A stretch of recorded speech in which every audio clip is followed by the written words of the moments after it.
Mama. Ha kızım. Bizde ris var mı? Ris var ama böğün ile balık. Aç ağzını. Senin elinden balık kime? Pek tatlı. Açan da olmayacağım. Seni böyle doyuracak kayınla. Mama. Hadi.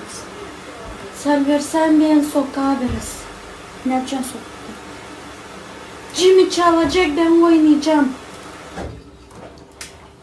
Sesle mamasına.